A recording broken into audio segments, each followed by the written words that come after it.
Welcome back. Recently, comedian and actor Adam Sandler left an IHOP after being told he had to wait a half an hour. When it made national news, he went back to the IHOP and he helped raise money for charity. So why won't he come back to New Jersey and meet with filmmaker David Seth Cohen, who made the lead story in the New York Post online because of his search for Adam Sandler? Here's my interview with David Seth Cohen. Hey, David, thanks so much for doing this. It was nice to be a lead online in the New York Post. How did that happen? Yeah, amazingly, with all the Sandler stuff going on now, you know, the whole IHOP incident and him playing basketball, you know, they thought it was a great story to publish. And so, you know, they asked me about the story and I told them about, you know, my movie and this incident of passing up the drink with Adam back in 1998 when I worked on Big Daddy. Let's talk about your movie before we talk about how you're running with Adam Sandler, because it's kind of all connected. The movie's not out yet. I did see the trailer. It looks good. This is incredible publicity for that movie.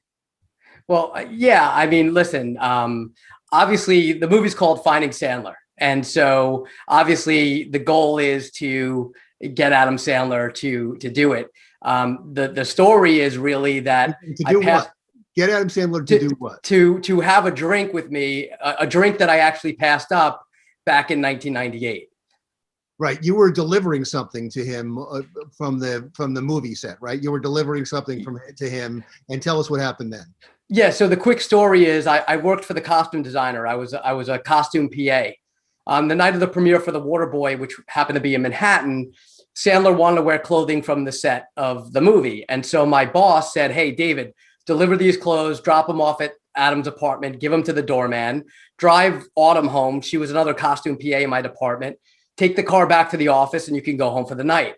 So I go to Sandler's building. I double park the car. This is 1998. I'm 22 years old. I don't have a cell phone. I'm a poor kid.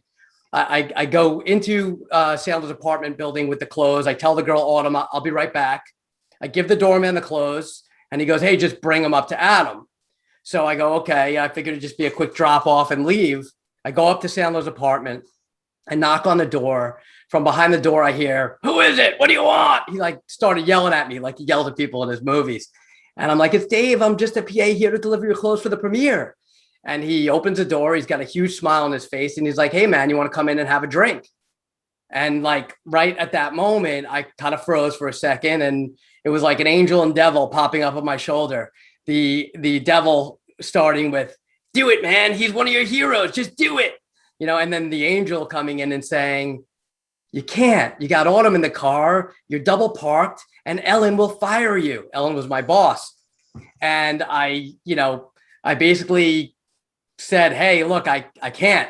And I said, no.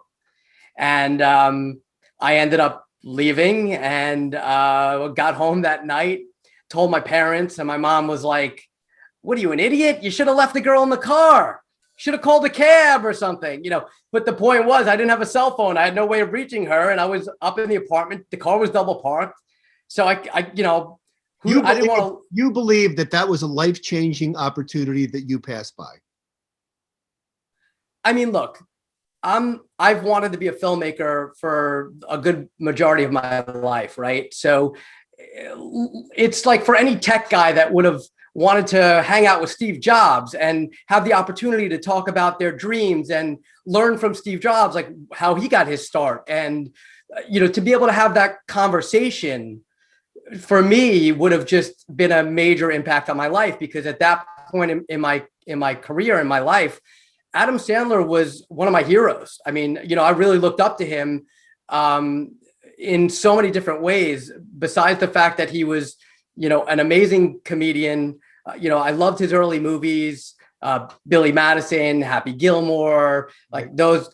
I grew up with those movies, and the Hanukkah song, being a Jewish kid without any Hanukkah songs your whole life, he came up with that thing and it made you feel cool to be Jewish. And on top of that, that song actually had real meaning to me, because my grandfather, who had a stroke when I was in my 20s, he wasn't able to speak or do many things. But when I played that song for him, he always reacted. He smiled, he'd laugh.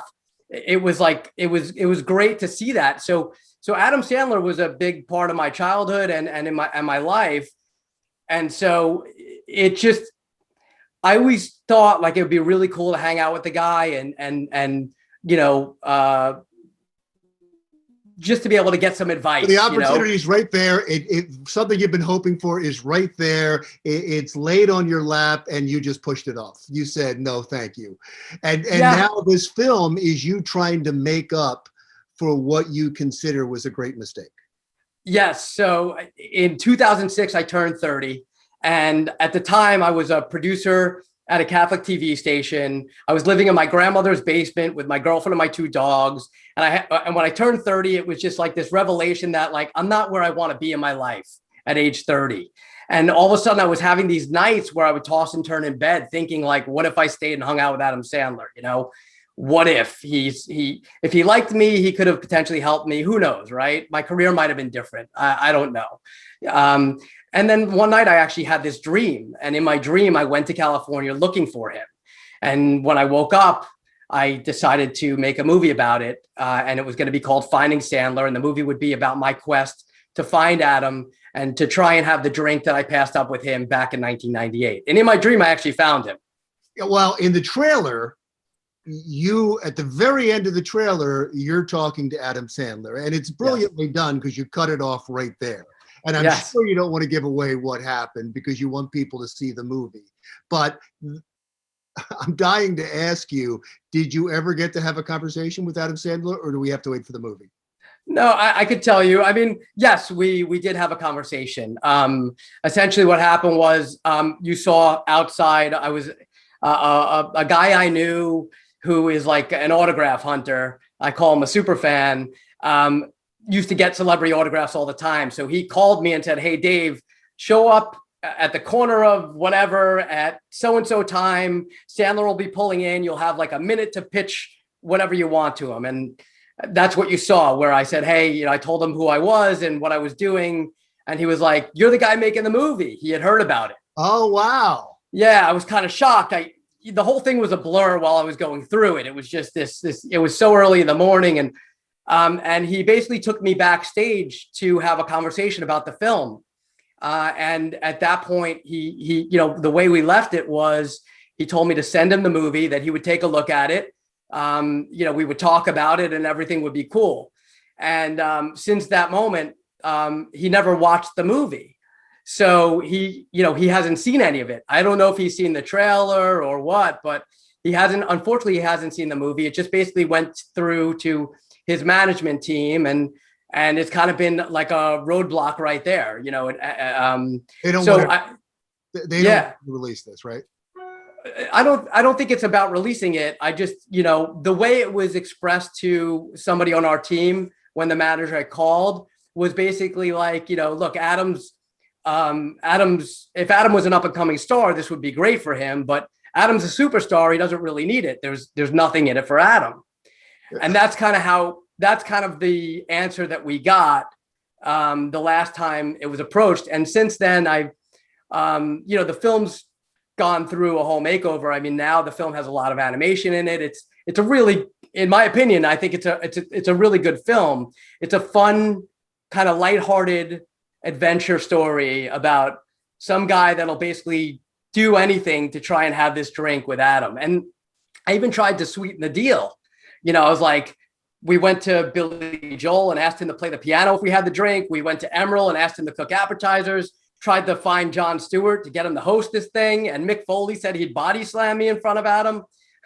So, we tried to make it as sweet of a deal as possible, but it's been very hard to get through that blockade of management, unfortunately. Yeah, well, look, in these days when things are streaming and they're always looking for content, I wouldn't be surprised if we are all watching this on Hulu or Amazon or Netflix very soon after you get this through the film festivals. And I really appreciate your time. It was a great idea. You're a very creative guy, and I wish you the best of luck. Thank you so much. I really appreciate the words of encouragement and for having me on the show.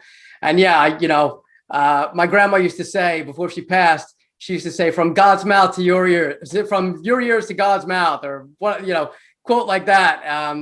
From God's mouth to your ears. So hopefully you're right. I actually hope that, maybe Adam sees this or sees something and comes forward and does this, because there are a lot of people that would love to see this happen. So thank you so much. Yeah, thanks again. Jersey filmmaker David Seth Cohen. Still to come, we're going to take you on a musical journey to historic Lambertville. That's next.